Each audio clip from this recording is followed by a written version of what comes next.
ఒకే ఒక్క నాయకుడు వైఎస్ఆర్ చేతికి పగ్గాలు అప్పచెప్తే తప్పకుండా కాంగ్రెస్ పార్టీ కార్యకర్తలకు అండగా నిలబడతారని ఆనాడు వైఎస్ఆర్ను ఆంధ్రప్రదేశ్ కాంగ్రెస్ పార్టీ అధ్యక్షుడిగా నియమించారు. 26 సీట్లతో మొదలైన ప్రయాణం 99లో 90 సీట్లకు వచ్చింది. అధ్యక్షుడిగా ఉన్న రాజశేఖర రెడ్డి గారు ప్రధాన ప్రతిపక్ష నాయకుడిగా మారిండు. ప్రధాన ప్రతిపక్ష నాయకుడిగా మారి ప్రజల తరఫున ప్రశ్నించే గొంతుకై ఆనాటి ప్రభుత్వాల మీద పోరాటం చేసి ప్రజల తరఫున నిలబడి చేవెళ్ళ నుంచి ఇచ్చాపురం వరకు ఎర్రటెండలో వారు పాదయాత్ర చేసి వారి కాళ్ళకు బొగ్గలై అవి పగిలిన ముక్కవోని దీక్షతో ఎర్రటెండల్లో 105 డిగ్రీల జ్వరం వచ్చిన ప్రజల కోసం పాదయాత్ర చేసిండు.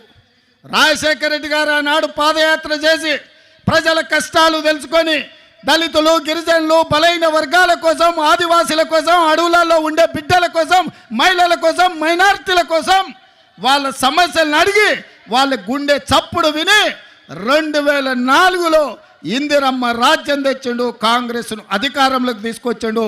33 ఎంపీలను గెలిపించి కేంద్రంలో యూపీఏ ప్రభుత్వాన్ని ఏర్పాటు చేసిండు.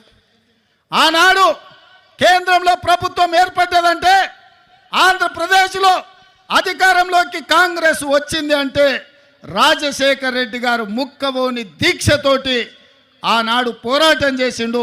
ఆ పోరాటంలో కూడా కమ్యూనిస్టులు కలిసి వచ్చిండ్రు.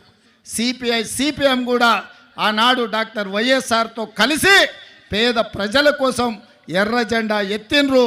ఎర్ర జెండా కూడా ఆనాడు కాంగ్రెస్తో కలిసింది.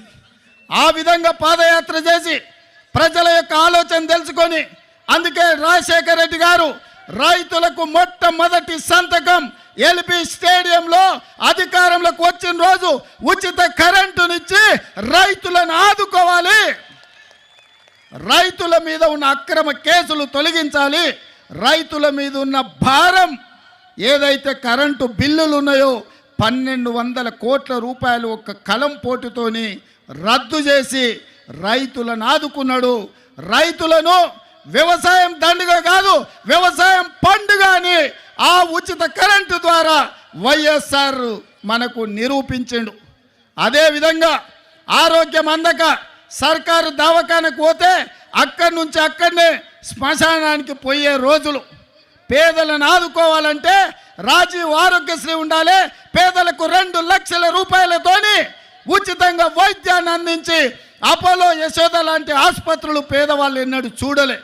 కానీ వైఎస్ఆర్ గారు ముఖ్యమంత్రిగా రాజీవ్ ఆరోగ్యశ్రీ పథకం తీసుకొస్తే బాజాప్తా శ్రీమంతులతో పాటు అపోలో, యశోద హాస్పిటల్లో రాజీవ్ ఆరోగ్యశ్రీ అమలు జరిగింది.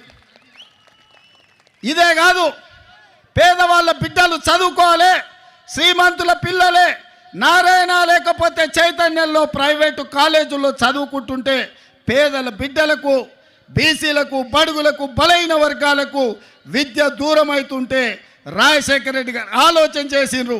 పేదవాళ్ళ బిడ్డలు డాక్టర్లు, లాయర్లు, ఇంజనీర్లు, ఐఏఎస్లు, ఐపీఎస్లు